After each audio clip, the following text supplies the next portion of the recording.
बात ये कोई पहली बार नहीं हो रहा है, ये तो लोगों ने पिछले कई दशकों से देखा है। जब भी चुनाव आता है, रामलला की मंदिर बने, इसमें तो कोई दिक्कत नहीं, गांव गांव में मंदिर बना हुआ है। कर्पूरी जी को भारत रत्न मिलना बहुत अच्छी बात है, स्वागत की बात है, वर्षों से इसकी डिमांड लोग करते रहे। लेकिन ये सब बातें चुनाव के 1 महीने 2 महीने पहले इसलिए की जाती हैं कि लोग अपने 5 साल की समस्याओं को भूलकर इसी में आकर बहकर फिर वही गलती करके वैसे ही वोट कर दें। आपका कहना है लोग तो फिर वही बात करेंगे। अगर लोग फिर वैसे ही करते रहेंगे तो उनकी स्थिति भी वैसी ही बनी रहेगी जैसे पहले से है। ऐसा तो है नहीं कि बिहार ने लालू जी का शासन नहीं देखा, कि नीतीश का नहीं देखा, कि मोदी का नहीं देखा। भाई 10 वर्ष से मोदी जी प्रधानमंत्री तो है ही, उससे बिहार में बेरोजगारी तो खत्म हुई नहीं, उससे कोई बिहार से पलायन रुका नहीं। उससे पहले जब केंद्र में यूपीए की कांग्रेस की सरकार थी तब भी बिहार की दशा यही थी। हम लोग तो इस अभियान में रोज ये बात कह रहे हैं कि ये बात ही बेमानी है कि किसने बिहार का भला किया, किसकी वजह से बिहार का नुकसान हुआ। हम तो बिल्कुल उल्टी बात कह रहे हैं। हम ये कह रहे हैं कि जितने भी दल और नेता बिहार में रहे हैं, उन्होंने जो काम किया या करने का दावा कर रहे हैं, उस सब बात को आप सही मान लीजिए। मान लीजिए कि 40 साल के अपने शासनकाल में कांग्रेस ने यहाँ काम किया। ये भी मान लीजिए कि 15 साल लालू जी के राज में बिहार में जो गरीब वंचित पिछड़ा था उसको आवाज मिल गई, यही तो दावा कर रहे हैं। मान लीजिए इस बात को। ये भी मान लिया जाए कि भाई नीतीश कुमार भाजपा के राज में यहाँ पर सड़क बिजली में कुछ सुधार हो गया।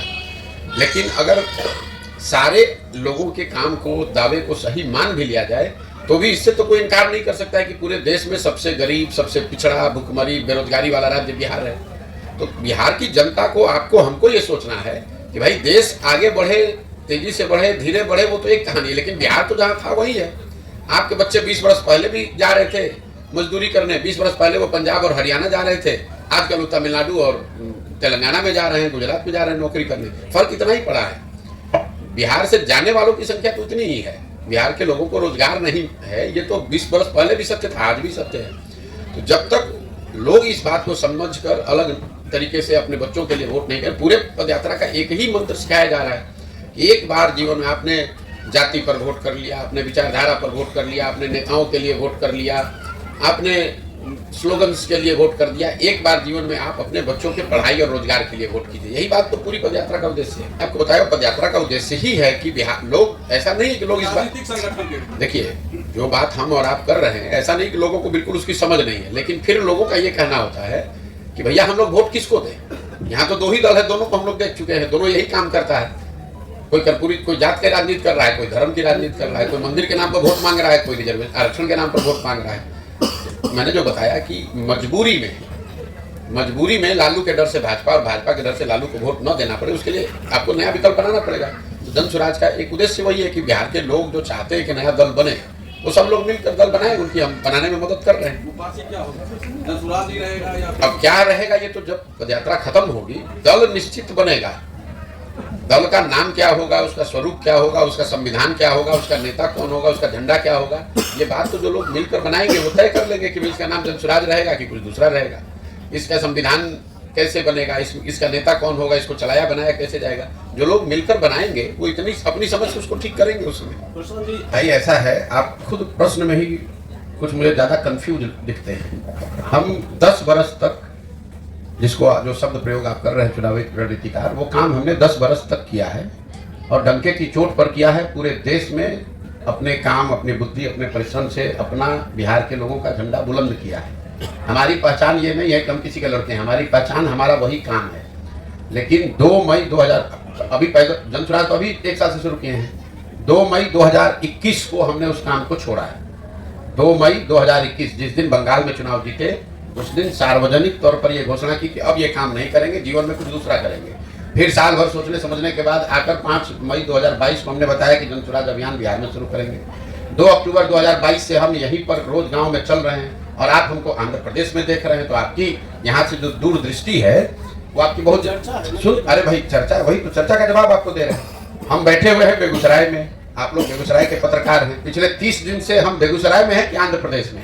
वो आप, अगर आपको ये नहीं दिख रहा है तो चर्चा को आप किस आधार पर सवाल कर रहे हैं। दूसरा आपने सवाल किया कि आप तेजस्वी यादव की डिग्री की बात कर रहे हैं, नरेंद्र मोदी की डिग्री की बात नहीं कर रहे हैं। बिल्कुल ठीक बात है। 2 बातें समझिए, नरेंद्र मोदी की डिग्री 9वां पास की नहीं है। उन्होंने अपना डिग्री सही या गलत देश के सामने रखा कि हमने MA किया है। जब नरेंद्र मोदी की डिग्री पर बात उठी तो उन्होंने उनको भी, प्रधानमंत्री को भी अपना डिग्री दिखाना पड़ा कि भैया हम एमए किए हैं, इस सब्जेक्ट में किए हैं, इस कॉलेज से, इस यूनिवर्सिटी से किए हैं। दूसरा जो ज्यादा महत्वपूर्ण है, हम बात कर रहे हैं बिहार की। 2 बरस से हम गांव गांव घूम रहे हैं बिहार में, तो अटैक या कोई क्रिटिसिज्म या कोई शिकायत हम केरल के मुख्यमंत्री पर करेंगे। जब हम 10 बरस जब चुनावी रणनीतिकार का काम करते थे, आपने कभी सुना है मैं बिहार के किसी मुद्दे पर मुझे बोलते हुए? मुझे देश भर के पत्रकार बात करते हैं, मैं उस समय देश के मुद्दे पर बात कर रहा हूँ। जो काम करेंगे उसी पर तो बोलेंगे। हमारा वो स्वभाव नहीं है कि हम बिहार में हैं नहीं और दिल्ली में बैठ के बिहार के विषय पर टिप्पणी करें। लेकिन जब बिहार में हैं, पिछले 2 बरस से बिहार में नेतागिरी करने वाले जितने राजनीति करने वाले लोग हैं, उनसे ज्यादा मजबूती से, ज्यादा ईमानदारी से गांव गांव लोगों के बीच में रह रहे हैं, तो मुद्दा तो यहीं का उठाएंगे, यहीं के नेताओं की बात करेंगे। केरल और तमिलनाडु की तो बात करेंगे नहीं। हम आए हैं बेगूसराय मटिहानी में, तो बात करें पश्चिम बंगाल, कुछ बिहार की। जब बंगाल में काम कर रहे थे तो डंके की चोट पर बंगाल के बारे में भी कहा। सॉफ्ट कॉर्नर आप हमारे दिमाग के अंदर घुसे हुए। हम यहाँ पर बोल रहे हैं कि तीनों दल के बारे में कह रहे हैं, लेकिन आपको खाली तेजस्वी की बात सुनाई दे रही है। और एक अंतिम बात समझिए, पिछले 32 सालों से यहाँ सरकार के तौर पर मुखिया कौन रहे हैं? लालू रहे हैं, नीतीश रहे हैं। तो अगर बिहार की स्थिति खराब है तो उसकी सबसे बड़ी जिम्मेवारी किसकी है? सबकी जिम्मेवारी, हमारी, आपकी, सारी जनता, सब एमएलए, मुखिया, सबकी जिम्मेवारी है। लेकिन सबसे बड़ी जिम्मेवारी किसकी है? यहाँ पर जो राज्य का मुखिया है उसी की तो जिम्मेवारी होगी। लालू नीतीश ही तो 35 साल से चला रहे हैं, तो उनको छोड़ दिया जाए। मैं उन व्यक्तियों में नहीं हूं जो हर विषय पर सिर्फ बात करने के लिए बात करता है। मैं कोई धर्म का बहुत बड़ा ज्ञाता हूं नहीं।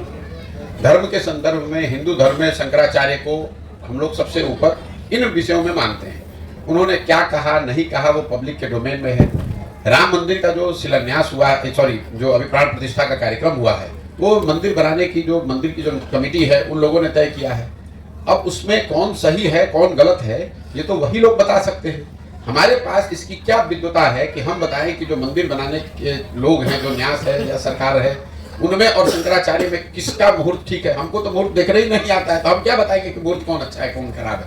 आप ये मानकर चलें कि भाई जिन लोगों ने मंदिर निर्माण में इतना बड़ा प्रयास किया है, जिनकी भागीदारी है, उन्होंने अगर उसकी प्राण प्रतिष्ठा के लिए कोई समय निश्चित किया होगा तो धार्मिक मान्यताओं को ध्यान में रखकर ही किया होगा।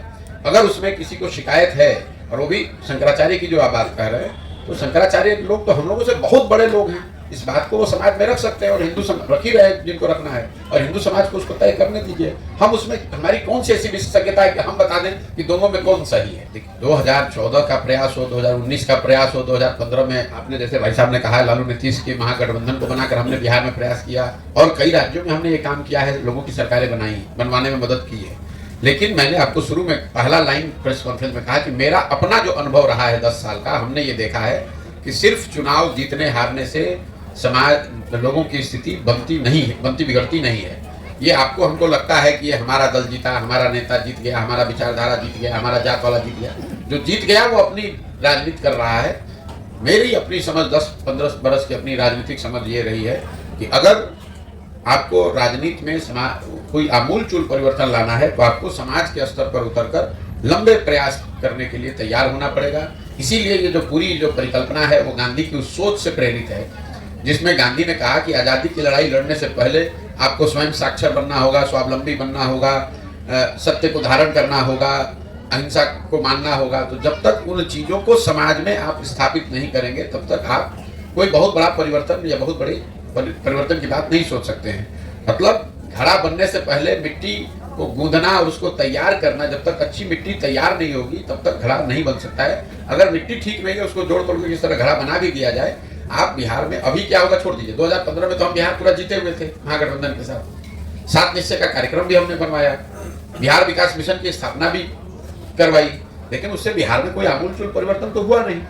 तो उन सब चीजों से सीखने के बाद ही तो ये आकर ये प्रयास कर रहे हैं कि उससे नहीं उस तरह का परिवर्तन दिखा। चाहे मोदी जी की बात कर लीजिए, लालू नीतीश की बात कर लीजिए, हमने दूसरे राज्यों में भी कई जगहों पर हमारी मदद से लोगों ने सरकार बनाई है, लेकिन उन राज्यों में उस तरह का परिवर्तन मुझे नहीं दिखा। तभी तो वो काम छोड़े कि भाई उस काम से तो नेता और दल जीत रहा है, जनता का जीवन तो नहीं बदल रहा है, इसलिए ये नया काम शुरू किया है। तो भाई साहब को लग रहा है कि वही काम अभी तो आप कर रहे हैं, जनता में जो चर्चा है वही काम नहीं कर रहे हैं। उस काम से जो सीखा देखा कि उस काम में बहुत ज्यादा, देश में सबसे ज्यादा सफल होने के बाद भी जनता का जीवन नहीं बदल पा रहे हैं, तो जो विद्वता समझ भगवान ने दी है उसका उपयोग करके अब प्रयास कर रहे हैं कि समाज के जरिए इसको सुधार के देखा जाए। भाई देश में लोकतंत्र है और मेरी समझ से सारे लोकतांत्रिक प्रयास, लोकतांत्रिक मर्यादाओं के अंदर जिस किसी तरह का प्रयास कोई राजनीतिक सामाजिक संगठन अगर कर रहा है, व्यक्ति कर रहा है, तो उसको करने की आजादी होनी चाहिए। हम पैदल चल रहे हैं तो हम लोग भी परमिशन लेकर चल रहे हैं। अगर सरकार नहीं चलने देगी तो स्वाभाविक तौर पर हम उसके विरोध में है।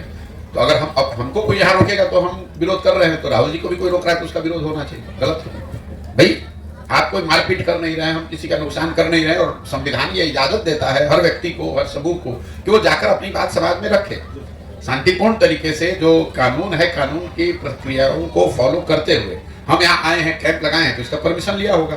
रास्ते में चलेंगे, उसका परमिशन लिया है। अगर बिना परमिशन के चलेंगे तब ना हम पर कोई FIR कीजिएगा। लेकिन सरकार अगर परमिशन भी न दे और FIR भी कर दे, न करने दे, तो लोकतंत्र की जो मूल भावना है उसके विपरीत है। इसके लिए उसका विरोध होना चाहिए। मैं नीतीश जी का नहीं विरोध कर रहा हूँ। इस पूरे अभियान में हम लालू, नीतीश, मोदी किसी का विरोध नहीं कर रहे हैं।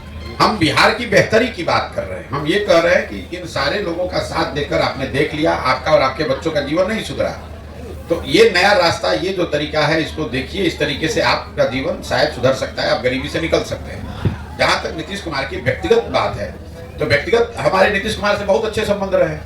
इसी बिहार में कोई ऐसा नहीं दावा कर, हम तो नीतीश कुमार के साथ एक साथ घर में हम लोग रहते हैं, एक साथ घर में रहे 1 बरस, कोई नहीं रहता है। लेकिन आप ये समझिए कि जिस नीतीश कुमार का हमने समर्थन किया था और जिस नीतीश कुमार का हम विरोध कर रहे हैं, दोनों नीतीश कुमार में जमीन आसमान का फर्क है।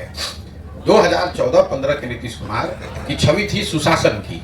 उनके बारे में बिहार में जो उनका विरोधी था वो भी कहता था, भाई कुछ भी कहिए, भ्रष्टाचार ही नहीं है, बिहार में कुछ सुधार करने का प्रयास कर रहे हैं, गति उसकी ठीक है नहीं है, मायने उसके ठीक है नहीं, वो अलग बात है। लेकिन हर आदमी, ये तो ज्यादातर आदमी ये बिहार में मानते थे कि नीतीश कुमार जी बिहार में प्रशासनिक तौर पर, राजनीतिक तौर पर सुधार की कोशिश कर रहे हैं। उस नीतीश कुमार की मदद की गई थी। आज तो नीतीश कुमार के बारे में गांव में लोग यही कह रहे हैं कि ये आदमी कुर्सी के लिए कुछ भी करने को तैयार है। इस नीतीश कुमार का विरोध कर रहे हैं। जिस नीतीश कुमार का समर्थन किया था 2014-15 में, उनके पास जनता का दिया हुआ बहुमत था। उनके पास 117 विधायक जीते हुए थे। आज नीतीश कुमार के पास सिर्फ 42 विधायक हैं। जनता ने उनको नकार दिया, हरा दिया। इसके बावजूद जोड़ तोड़ करके वो कुर्सी पर बैठे हैं, इसलिए उनका विरोध हो रहा है। जिस नीतीश कुमार का समर्थन किया गया था, वो नीतीश कुमार जब रेल मंत्री थे, गैसल असम में दुर्घटना हुई, 200 लोग के आसपास की मृत्यु हुई, तो नीतीश कुमार ने पद से इस्तीफा दे दिया, राजनीतिक मर्यादा का हवाला देकर। आज बिहार में आपने देखा, कोरोना में अवैध शराब से सैकड़ों लोगों की दुखद मृत्यु हो जाती है, नीतीश कुमार के चेहरे पर शिकन नहीं आती है, इसलिए इस नीतीश कुमार का विरोध हो रहा है। सबसे बड़ी बात जो ये मानवता की बात है, कोरोना में आपने देखा, जिस नीतीश कुमार के मुख्यमंत्री रहते हुए बिहार के हजारों लोगों की दुखद मृत्यु हुई और लाखों बिहार के बच्चे, देखिए कोरोना हुआ, पूरे देश पे संकट था, सब लोगों को परेशानी हुई, लेकिन जितनी परेशानी बिहार के लोगों को हुई उतना किसी भी राज्य में नहीं हुआ। लाखों बिहार के बच्चे बड़े शहरों से एक तरीके से मार कर निकाल दिए गए। वो बच्चे पैदल चल के, धक्का खाकर, गाड़ी से, साइकिल से, बस से, ट्रेन से, किन विकट परिस्थितियों में वापस लौटे। उस समय राज्य के मुखिया के तौर पर नीतीश कुमार ने कोई ऐसा प्रयास नहीं किया कि कम से कम बस भेज दे कि वो बच्चे घर पर आ जाएं। जो लोग लौट कर आए उनके लिए कोई व्यवस्था नहीं की। घोषणा की कि जो लोग वापस आए ये वापस न जाएं, इसके लिए हम यहाँ रोजगार का व्यवस्था करेंगे, उसके लिए कुछ नहीं किया। तो लोकतंत्र आपको क्या सिखाता है? आप किसी का समर्थन करते हैं, किसी को वोट करते हैं, लेकिन वो समर्थन और वोट 5 वर्ष के लिए है, जीवन भर की बंधुआ मजदूरी नहीं है।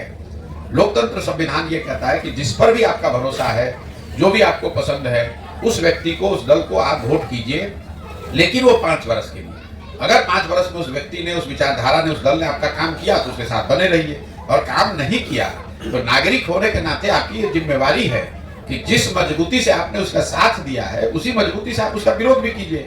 अगर ऐसा न हो तो फिर 5 वर्ष में चुनाव कराने की जरूरत क्या है? आप एक बार किसी को वोट दे दिए, उसके समर्थन में आप आ गए, फिर जीवन भर वही रहेगा, तब तो लोकतंत्र ही खत्म हो जाएगा। तब आप लोग के नजरिए से चलिए, तब तो बिहार में राजतंत्र होना चाहिए। एक बार आपने नीतीश का मदद कर दिया तो जीवन भर नीतीश का मदद करते रहिए। एक बार आपने मोदी को वोट दे दिया तो जीवन भर मोदी को ही वोट देते रहिए, वो काम करे चाहे ना करे। इसी के विरोध में तो ये पूरा अभियान है कि आप जिस किसी को वोट दीजिए, वोट 5 वर्ष के लिए। काम नहीं किया तो चाहे आपके जात का है कि विचारधारा का है कि दल का है, उसको झाड़ू मार के बाहर भगाइए, तभी तो आपके बच्चों का जीवन सुधरेगा। एक मैं आपको आंकड़ा दे रहा हूँ, आप लोग यहाँ पत्रकारिता करते हैं, देश में भी सबसे आगे दक्षिण के राज्य हैं, केरल, कर्नाटक, तमिलनाडु, आंध्र प्रदेश, तेलंगाना। इन सारे राज्यों में आज तक आजादी के बाद से कोई भी मुख्यमंत्री 10 वर्ष से ज्यादा लगातार नहीं रहा है। क्यों? लोग 10 वर्ष आपने काम किया फिर भी लोग हटाकर दूसरे को मौका देते हैं। यहाँ 32 वर्ष से लालू नीतीश, इसके आगे जनता जा ही नहीं रही और हम लोग मर रहे हैं। हम लोग के बच्चे जाकर मजदूरी कर रहे हैं पूरे देश में। भैया, जिस सरकार में राजद वाले लोग रहेंगे और जिस सरकार का मुखिया उसकी सिर्फ चिंता ये रहे कि हमारी कुर्सी बची रहे, वहां पर लॉ एंड ऑर्डर का स्थिति क्या होगा आप बता दीजिए। लॉ एंड ऑर्डर की स्थिति आप क्या अपेक्षा करते हैं? जब 2015 में, मैं आपको और जानकारी दे देता हूँ, आपको नहीं मालूम होगा ये, 2015 में जब सरकार बन रही थी हम तो थे साथ में। कौन लोग मंत्री बनेंगे ये भी तय करने में भूमिका मेरी रही होगी। 4 ऐसे मंत्रियों विधायकों के नाम राजद की ओर से दिए गए थे जो लोग उनकी छवि आपराधिक थी या जिनकी छवि के बारे में लोगों को था कि भी ये अच्छे लोग नहीं है। उन चारों लोगों को नीतीश कुमार ने उस समय मंत्री बनाने से मना कर दिया था कि ये लोग मंत्री नहीं बनेंगे। अगर मंत्री बनेंगे तो फिर सरकार कैसे चलेगा। मैं नाम नहीं लूंगा, लेकिन वो चारों लोग आज इस सरकार में मंत्री हैं। आप बता रहे थे ना नीतीश कुमार में क्या फर्क आया, ये फर्क आया है। 2015 में उन्हीं 4 राजद के विधायकों को लालू जी के दबाव के बावजूद मंत्री नहीं बनाया गया था। उसी 4 को आज उन्होंने मंत्री बना दिया है अपनी कुर्सी बचाने के लिए। हम कुर्सी बैठे रहे, जिसको जो करना है करो। इसीलिए लॉ एंड ऑर्डर, जब उस तरह के आपराधिक छवि के लोग सरकार का हिस्सा होंगे, मंत्री रहेंगे, तो वहां राम नाम तो जपेंगे नहीं। जब अपराधी मंत्री रहेगा तो लॉ एंड ऑर्डर तो खराब होगा ही हो। मुझे कुछ नहीं लगता है, मुझे इतना लगता है कि नीतीश कुमार जी राजनीति के अब उस पड़ाव पर आ गए हैं जब वो कुछ भी करें अब वो स्थिति उनकी सुधरने वाली नहीं है। वो चाहे इंडिया अलायंस में रहें, भाजपा के साथ चले जाएंगे ही। नीतीश कुमार की जो फितरत है, जब आपकी अपनी ताकत नहीं है तो जब जिधर हवा होता है उधर जाने का प्रयास करते हैं। फिर लगता है इधर से हवा गड़बड़ाया तो इधर, क्योंकि सारे जो निर्णय हैं वो सिर्फ 2 बात पर है, मेरी कुर्सी कैसे बची रहे और हवा का रुख देखने का प्रयास है। तो 2015 में महागठबंधन जीते, 17 में क्यों भागे? 17 में इसलिए भागे कि यूपी में भाजपा जीत कर आई, तो इनको लगा कि बाप रे बाप तो भाजपा का ही दौर चल रहा है, तो चलो भाजपा में चल लो, इसलिए 17 में भाजपा में भागे। फिर भाजपा में जीत कर आए तो इनकी स्थिति खराब हो गई। इनका गठबंधन तो जीता लेकिन इनकी सीट घट के 42 हो गई। अब इनको लग रहा है कि भाई 42 हो गया है तो अभी तो लोकसभा भाजपा कहीं जीतेगी तो हमको हटा देगा, तो भाजपा हटाए उससे पहले खुद ही हट के फिर महागठबंधन में चले आए। उनको कोई लालू जी से और भाजपा से प्रेम नहीं है, उनको अपने कुर्सी से प्रेम। कोई ऑफर नहीं दे रहा है। भाई देखिए, इसको आप लोग को, कई लोग कहता है कि नीतीश कुमार इतने होशियार है, इतने कि वो हर किसी न किसी तरह मुख्यमंत्री बने रहते हैं। ठीक है, ये अगर इसको आप होशियार होना, देखिए समझदार होना और चतुर होना दोनों में अंतर है। आप ठग भी जो है वो भी बहुत चतुर है, तभी तो लोगों को ठग रहा है, लेकिन वो अच्छी बात नहीं है। और ऐसा नहीं कि जनता समझ नहीं गई है। यही नीतीश कुमार हैं जिनके चेहरे पर 2010 में 206 सीट एनडीए को मिला था, तब मोदी जी नहीं थे। नीतीश कुमार के चेहरे पर बिहार के सब वर्गों ने वोट किया था, 206 एमएलए जिताया था। लालू जी की तो पार्टी खत्म हो गई थी, 22 एमएलए बचे थे। आज वही नीतीश कुमार है, उनको जनता ने उतार कर 40, 41, 42 पर कर दिया है। आप कैसे समझते हैं कि जनता समझ नहीं गई है? अगर नीतीश कुमार के काम में गिरावट आई है तो उनके विधायकों की और उनकी राजनीतिक ताकत में भी गिरावट आई है, वो आप देख रहे हैं। अरे किसी जमाने में 2010 में नीतीश कुमार की इतनी ताकत थी कि इन्होंने कहा कि नरेंद्र मोदी को बिहार हम घुसने नहीं देंगे। आपको याद होगा 2010 में नरेंद्र मोदी जी को चुनाव प्रचार में आने नहीं दिया था उन्होंने, इतनी ताकत थी। और आज उनकी दशा देख लीजिए क्या है। तो जैसे जैसे काम आपका खराब हुआ, जनता का ताकत राजनीति में क्या है? जनता का समर्थन ही तो ताकत है। समर्थन घटा ताकत है। देखिए, ये तो आप लोग का एक नजरिया है कि बिहार में हर चीज जाति पर ही होता है। जाति समाज की, राजनीतिक सामाजिक जीवन की सच्चाई है। बिहार में भी ये बात है और आंध्र प्रदेश में भी है, महाराष्ट्र, गुजरात, कर्नाटक में भी है। तो ये मत समझिए कि जाति सिर्फ बिहार में है। इतना ही जाति का महत्व गुजरात में भी है, इतना ही जाति का महत्व कर्नाटक, आंध्र प्रदेश में भी है। लेकिन चूंकि बिहार में हम लोग गरीब और पिछड़े हैं, तो एक हम लोग को समझ में नहीं आता है। बाहर के लोगों ने ये थप्पा लगा दिया है कि बिहार इसलिए पिछड़ा है कि सब जाति पर ही होता है। मैं आपको 2 एग्जाम्पल देता हूँ, उदाहरण दे रहा हूँ, आप उसको समझिए। बिहार में जितने लोग सांसद हैं भाजपा के या एनडीए के, वो सब लोग बताएंगे, पत्रकार लोग बताएंगे कि वो वोट सांसदों को नहीं पड़ा, वोट पड़ा मोदी जी को। ठीक है, तो मोदी जी के नाम पर हजारों लाखों लोग वोट बिहार में दे रहे हैं भाजपा को, एनडीए गठबंधन को। आप जरा मुझे ये बता दीजिए सोच के कि मोदी जी के जाति के कितने लोग बिहार में रहते हैं? मोदी जी के जाति का तो बिहार में कोई नहीं रहता है, तो मोदी जी को वोट कौन दे रहा है? आप ही दोनों बात कह रहे हैं कि हर आदमी जाति पर दे रहा है। और अगर हर आदमी जाति पर दे रहा है तो मोदी जी को तो 0 वोट मिलना चाहिए था, उनके जाति का यहाँ कोई नहीं रहता है। तो आप कहिए कि ना वो तो धर्म के नाम पर दे रहा है। अरे भाई, जाति पर नहीं दे रहा है ना। मैं आपको दूसरा उदाहरण दे देता हूँ। यहाँ करीब 18% मुसलमान रहते हैं। वो सारे लोग, ज्यादातर मुसलमान वोट देते हैं लालू जी को, लालटेन को। वो तो लालू जी के जाति के नहीं है। वो क्यों दे रहे हैं? वो दे रहे हैं क्योंकि वो भाजपा से डरते हैं, भाजपा को नहीं दे सकते, इसलिए लालटेन को दे रहे हैं। इसी तरह समाज का एक बहुत बड़ा वर्ग है जो भाजपा को इसलिए वोट देता है कि वो लालू जी को वोट नहीं दे सकता है, इसलिए उनको वोट देता है। तो 50% तो हमने आपको सामने गिना दिया जिसका जाति से कोई लेना देना नहीं। सिर्फ जाति के आधार पर वोट नहीं होता है, जाति भी एक आधार है। जाति के आधार पर वोट है, धर्म के आधार पर वोट है, लालू जी के डर से भाजपा को वोट है, भाजपा के डर से लालू को वोट है।